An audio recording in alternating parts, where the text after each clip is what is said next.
শেক্সপিয়ারের Macbeth যারা পড়েছেন তারা জানেন ক্ষমতার মোহ কিভাবে একজন মানুষকে ক্রমাগত অপরাধের দিকে ঠেলে দেয়।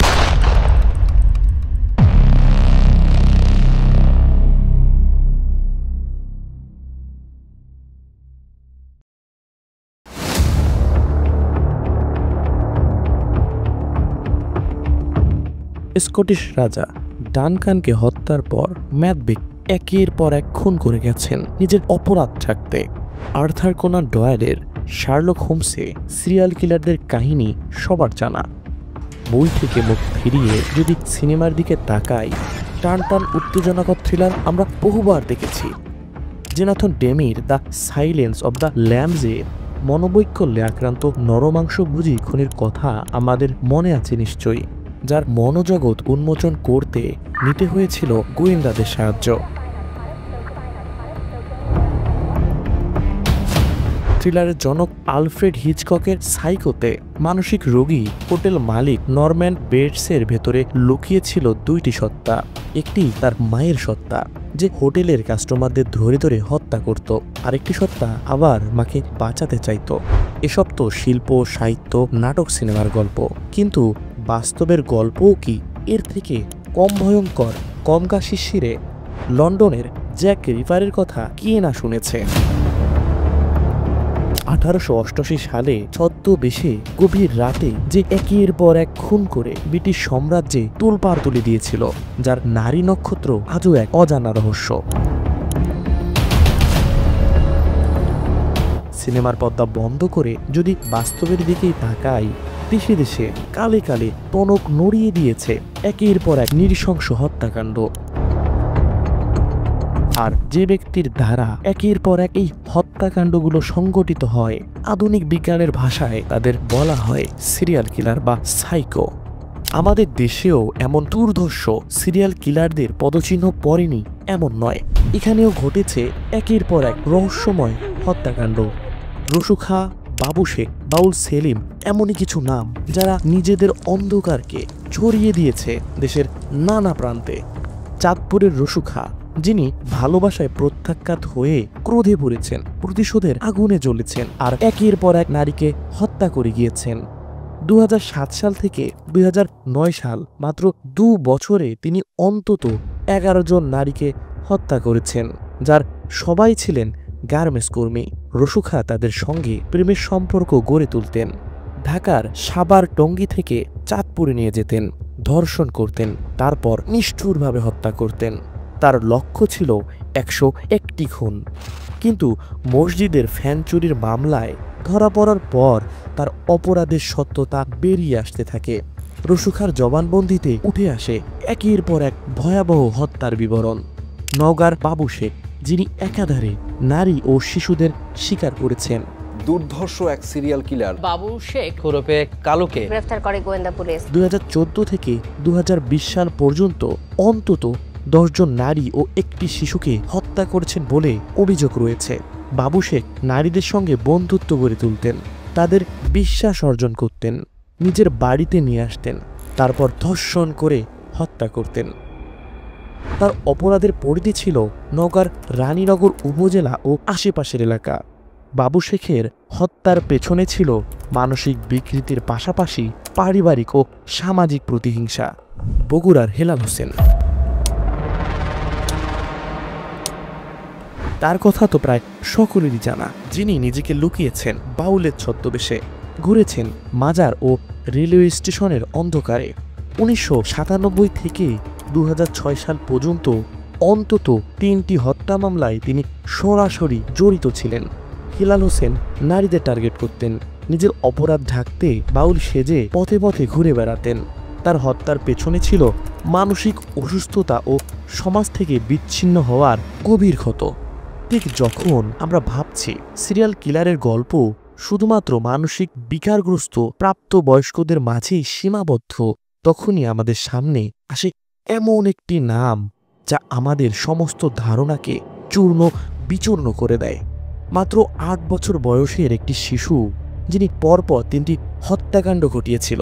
অবিশ্বাস্য শোনালেও ভারতের বিহার রাজ্যের মুসাহারি গ্রামের সেই ছেলেটির নাম হলো অমরজিৎ ছাড়া।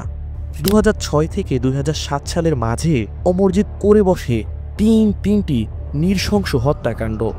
আচ্ছা, কি এমন ঘটেছিল এই 8 বছর বয়সী শিশুটির জীবনে যা তাকে এমন নরপিশাচে পরিণত করেছিল?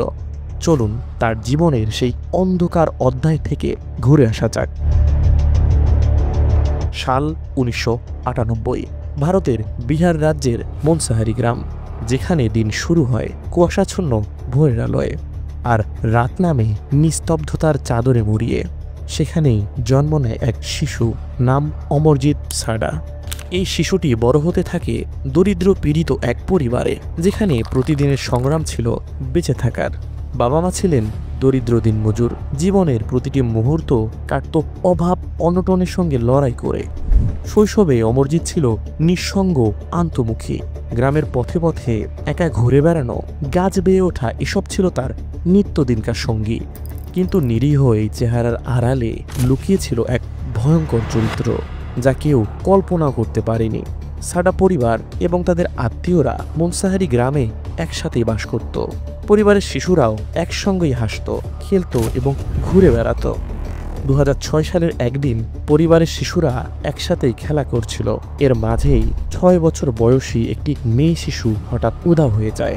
বাড়ির লোকেরা ও গ্রামবাসী শিশুটিকে খোঁজাখুঁজি শুরু করে, কিন্তু আধুনিকতা থেকে অনেক দূরে কুসংস্কারে ঘেরা সমাজের মানুষ প্রশাসনের সাহায্য না নিয়ে নিজের মতো খোঁজাখুঁজি চালিয়ে যায়। আশ্চর্যের বিষয়, মাত্র 2 দিনের মাথায় সাডা পরিবার গ্রামের সকলকে শিশুটিকে খোঁজা বন্ধ করে দিতে বলে। গ্রামের মানুষ শুরুতে আশ্চর্য হলেও সাডা পরিবারের পারিবারিক শোক ও মানসিক স্থিতির কথা বিবেচনা করে সবকিছুই থামিয়ে দেয়। ধীরে ধীরে বিষয়টি সম্পূর্ণ ধামাচাপা পড়ে যায়। গ্রামের মানুষ দরিদ্র দিনমজুর হওয়ায় যে যার কাজে ব্যস্ত হয়ে পড়ে। কিন্তু এর পেছনে বিশাল রহস্য লুকিয়েছিল, যেটা পরিবারের লোকজন ইচ্ছে করেই গোপন করেছিল। পরিবারের সদস্যরা জানত এই শিশুটিকে তাদেরই পরিবারের একজন নৃশংসভাবে খুন করেছে। সে হলো অমরজিৎ। সে প্রথমে শিশুটির শ্বাসরোধ করে, পরে ইট দ্বারা তার মাথা থেতলে দেয়। খবরটি জানাজানি হলে পরিবারের মর্যাদায় আঘাত ও অমরজিতের ভবিষ্যতের কথা ভেবে বিষয়টিকে সম্পূর্ণ ধামাচাপা দেয়া হয়। এই ঘটনার কিছুদিন পর সাডা পরিবারের ঘর আলো করে একটি কন্যা শিশু জন্মগ্রহণ করে। পরিবারের মাঝেও সবকিছু স্বাভাবিক হতে শুরু করে। কিন্তু 8 মাসের মাথায় অমরজিৎ সেই শিশুটিকেও নির্মমভাবে হত্যা করে ফেলে। আশ্চর্যের বিষয়, সাডা পরিবারের প্রধান এবারও অমরজিতের ভবিষ্যতের কথা ভেবে ও পরিবারের মর্যাদার বিষয় সামনে এনে পরিবারের সকলকেই হত্যার কথা গোপন রাখতে বলে এবং বাইরে স্বাভাবিক আচরণ করতে বলে, যাতে গ্রামবাসী এই ঘটনার কোনো আঁচ না পায়। কিন্তু এর পরেও একানোকান হতে ধীরে ধীরে ঘটনাটি সবার মাঝেই ছড়িয়ে পড়ে। কিন্তু অভাব অনটন যেখানে প্রকট, দুবেলা অন্যের যোগান দিতে যে সমাজের মানুষকে সারাদিন হাড়ভাঙ্গা খাটুনি খাটতে হয়, তারা এই বিষয়ে তেমন দৃষ্টি না দিয়ে তাদের দৈনন্দিন কার্যক্রম চালিয়ে যেতে থাকে। কিন্তু সবকিছুই অতি দ্রুত পাল্টে যায় মাত্র 1 বছরের মাথায়। 2007 সালের এক সকালে গ্রামের এক নারী নাম চুনমুন দেবী তার 6 মাসের কন্যা শিশু খুশবুকে স্কুলের পাশে একটি গাছের নিচে ঘুম পাড়িয়ে কাজের জন্য বের হন। এই সুযোগে অমরজিৎ শিশুটিকে তুলে নিয়ে যায় এক নির্জন স্থানে। সেখানে সে প্রথমে শিশুটির গলা চেপে ধরে, এরপর একটি ইট দিয়ে মাথায় আঘাত করে। খুশবুর মা ফিরে এসে মেয়েকে না পেয়ে চিৎকার করে ওঠেন। শুরুতেই তার মাথায় ভাসতে থাকে সাডা পরিবারের কথা। তিনি এ ভেবে ভয় পেতে শুরু করেন যে সাডা পরিবারের মতো তার মেয়ে কোথায় গায়েব হয়ে গেল কিনা। গ্রামের লোকজন বারবার একই কাহিনীর পুনরাবৃত্তি দেখে এবার পুরো দমে খোঁজাখুঁজি শুরু করে। এই ঘটনাটি জানাজানি হলে এবার পাশের গ্রাম ও দূর দূরান্ত থেকে লোকজন এসে যোগ দিতে থাকে খুশবুকে খোঁজার দলে। অনেক অনুসন্ধানের পর কোনো দিশকুল না পেয়ে এই প্রথম থানায় একটি নিখোঁজ কেস ফাইল হয়। অন্যদিকে সাডা পরিবার এইবার বিপদে পড়ে যায়, কারণ এই শিশুটি এবার তাদের পরিবারের কেউ ছিল না। ছোট্ট শিশু হওয়ায় পুলিশ অনেক গুরুত্বের সাথে কেসটিকে নেয় এবং তৎক্ষণাৎ অনুসন্ধান শুরু করে। ইনভেস্টিগেশনের এক পর্যায়ে তারা জানতে পারে এই গ্রামে এর আগেও 2টি শিশু নিখোঁজ হয়েছিল। তদন্তের জন্য তারা সাডা পরিবারের কাছে যায় এবং পূর্বের ঘটনায় কোনো কেস ফাইল হয়নি কেন, কি ঘটেছিল এই বিষয় নিয়ে নানা কথোপকথন চলতে থাকে। ইনভেস্টিগেশনের মাঝেই একজন মহিলা একটি শিশুকে সামনে নিয়ে আসে, পুলিশের কাছে এগিয়ে দেয় এবং বলে এই ছেলে জানে হারিয়ে যাওয়া সেই শিশুটি কোথায় আছে। সবাই তৎক্ষণাৎ আশ্চর্য হয়ে যায়। সেই মহিলাটি আর কেউ নন, ছিলেন অমরজিতেরই মা। পুলিশ অমরজিৎকে খুশবুর ব্যাপারে জিজ্ঞেস করে। অমরজিৎ কোনো উত্তর না দিয়ে অনাবরত হাসতে থাকে। এক পর্যায়ে পুলিশ বিষয়টিকে তেমন গুরুত্বপূর্ণভাবে না নিয়ে চলে যেতে চাইলে অমরজিৎ একটি বিস্কিটের বিনিময়ে সমস্ত ঘটনা তাদের বলতে চায় এবং খুশবু কোথায় আছে সেখানে নিয়ে যেতে চায়। সবাই তার কথায় হতভম্ব হয়ে যায়। তাকে বিস্কিট দেয়া হলে সে কথা মতো সবাইকে জঙ্গলে নিয়ে যায় এবং একটি গর্তে ইশারা করে বলে এখানেই খুশবু আছে। তার কথা মতো গর্ত খুঁড়তেই বেরিয়ে আসে খুশবুর লাশ। লাশের অবস্থা দেখে সবাই বিস্মিত ও আতঙ্কিত হয়ে যায়।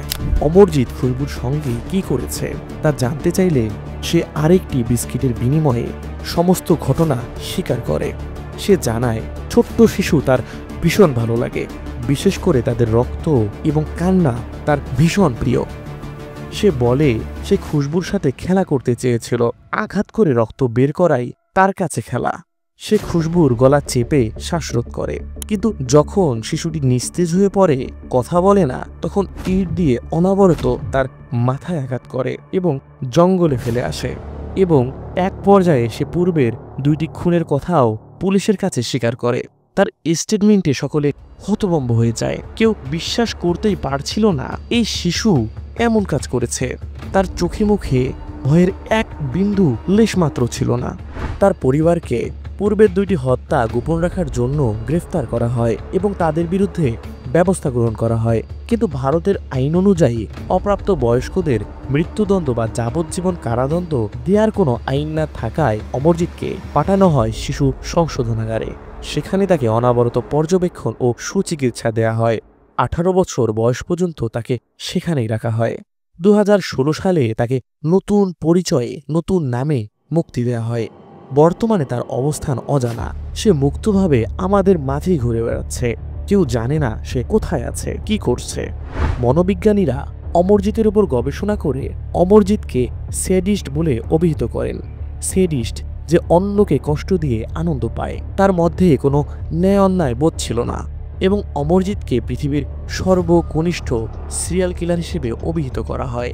কিন্তু প্রশ্ন হলো, কি এমন কারণে অমরজিৎ এমন নিষ্ঠুর নির্দয় পাশবিক হয়ে উঠল? আর মানুষ কেনই বা সিরিয়াল কিলার হয়ে ওঠে?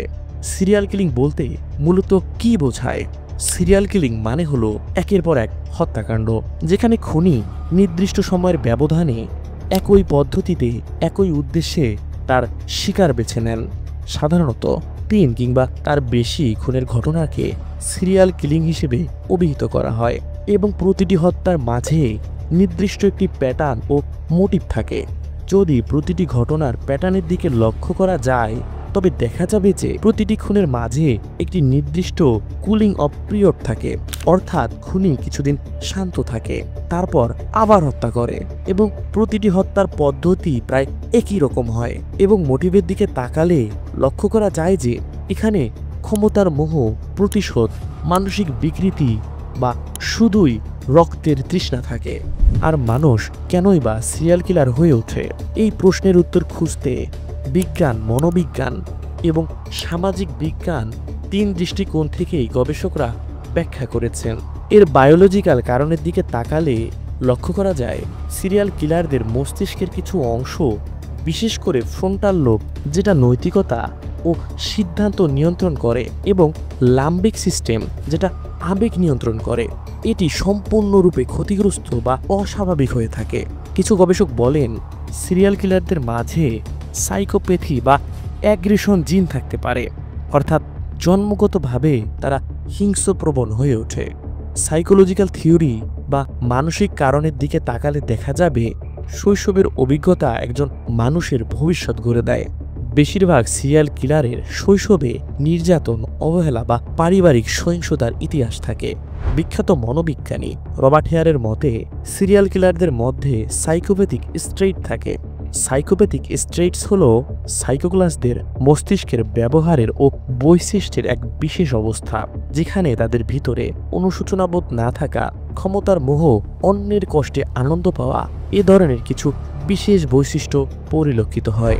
অন্যদিকে সোশিওলজিক্যাল থিওরির দিকে তাকালে লক্ষ্য করা যাবে দারিদ্রতা, অবহেলা, পারিবারিক সহিংসতা কিংবা সমাজের অপরাধপ্রবণ সংস্কৃতি এসবই একজন মানুষকে ক্রমে ক্রমে অন্ধকারের দিকে ঠেলে দেয়। সমাজে বিচ্ছিন্নতা, নৈতিকতার অভাব কিংবা ভালোবাসার ঘাটতি এগুলোই অনেক সময় মানুষকে সিরিয়াল কিলারে পরিণত করে। অর্থাৎ সিরিয়াল কিলার হওয়ার পেছনে শুধু ব্যক্তির মন নয়, সমাজের অবহেলা, দারিদ্র্য ও অপরাধপ্রবণ পরিবেশ সমানভাবে দায়ী।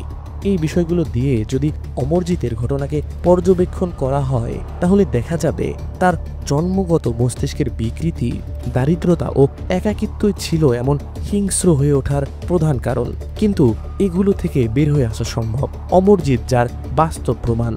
আর আমরা যদি প্রতিটি শিশুকে ভালোবাসা, সুরক্ষা ও দিক নির্দেশনা দিতে পারি তাহলে হয়তো আর কোনো অমরজিৎ জন্ম নেবে না। তাই সিরিয়াল কিলারদের গল্প শুধু রহস্য নয় বা থ্রিলার নয়, এটি আমাদের সবার জন্য একটি সতর্কবার্তা।